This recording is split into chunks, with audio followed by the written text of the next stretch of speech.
My wife and I met when I went to the village for an event, and after that, we didn't exchange numbers, but somehow we got each other's number and we began to talk to each other. Yet, then we started as friends, and that's how the friendship grew into feelings. And everybody was so happy that we're very close, even though they didn't understand what was going on. So we decided that we're not going to have carnal knowledge of each other until after marriage. And then one day my in-law asked me, "This girl you are always, so fond of, what is your intention about her?" And when I opened up to my in-law that I really liked her because she was quite intelligent and she's somebody I would want to spend the rest of my life with. My in-law jokingly said, "Hope you have tested what you are buying." And when I said no, my in-law said, "Test what you are buying. This is not like Okrika where you buy a product without seeing the content of it." And I replied and say, "Any woman I will marry, I will not sleep with her. And any woman I sleep with, I can marry her." So, and that is why I have decided not to have any carnal knowledge of any woman I am not ready to spend the rest of my life with. That we talked about and let it go. A few weeks later, I had gone back to my state to visit my then friend, who is now my wife.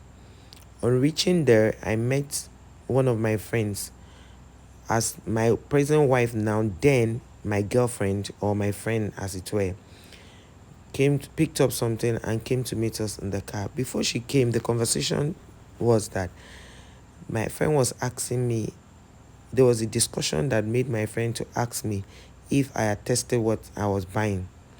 And I said no, I cannot sleep with a woman I want to marry because I will lose interest once I do that.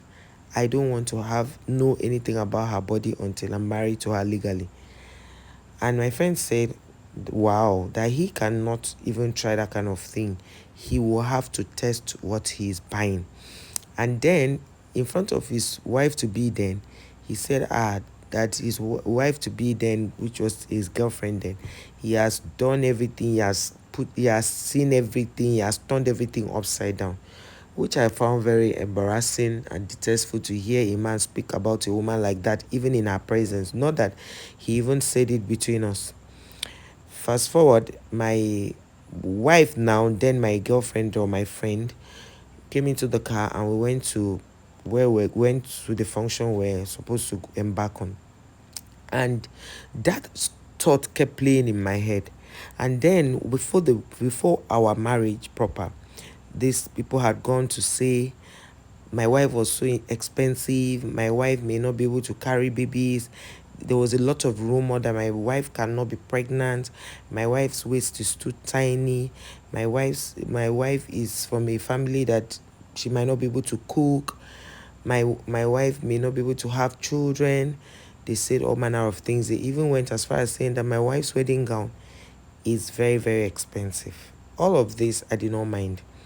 So when I go to the village, I ensured that the first day we arrived, we did the introduction.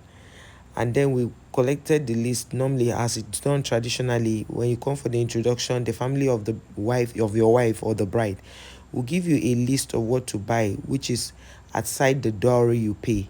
This is called usually labor list or something. And then when it was time, we came back to the village and did the traditional marriage, did the white wedding the same week. And there was this rumor in the village that if he's doing everything so fast with the same woman he's having in the same village and it's so fast, like maybe the girl had done something or maybe she has done a fetish thing or something. They get this one that this girl will not even give birth. I don't even know why this guy is in a hurry. First, before then, the wife will receive a call from a strange number and the person will be asking her, "Babe, how far?" He never enter. And then my friend was worried. What's really going on? Is it My wife rather was worried. What's really going on? And then asked me to come see the doctor, which I told my wife I was not ready to see a doctor. She got worried and said it would be unfair if I refuse to follow her to see a doctor. Let us just know at least what is wrong. I kept assuring my wife that there's nothing wrong with us. If I married her for companionship and not children, and if God blesses us along the way, fine. But if He doesn't, no problem. We'll keep on with our lives.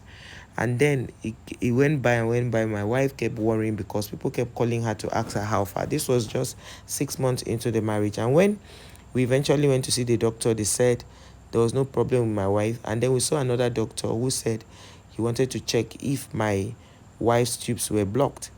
And that was a painful thing because my wife's tubes were not blocked, but we just wanted to know. And that was a very painful procedure. And because I didn't know about it, I left her in the clinic and went to work. And then I got a strange call saying, come and pick your wife, she can't walk. And then somebody I called quickly rushed there and took her home. And then after that, a year passed. That same number kept calling my wife to ask her, babe, alpha. That was when God decided to shame the devil. That was exactly 1 year. My wife started complaining of constant headaches and, nausea and all that. She went into the computer. She began to search what's going on, what's wrong with me, could it be pregnancy. We went, did the first test, and we discovered that my wife was showing, a pregnancy test was showing negative. And we left. So we went to a clinic or a pharmacy and bought medication that was written by the lab. On reaching there, the medication they gave us was sold at 1,500, a card. As we got home, my wife took that medication and felt a very sharp lift by her lower abdomen. And then she told herself she was not going to continue with the medication, which she did. She stopped the medication immediately. And then few days later, we went back to the same lab. The lab tested and saw that she was positive.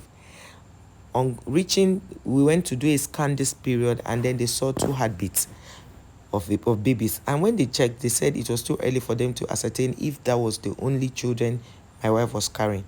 Then a week later, we went to another place and we did another scan.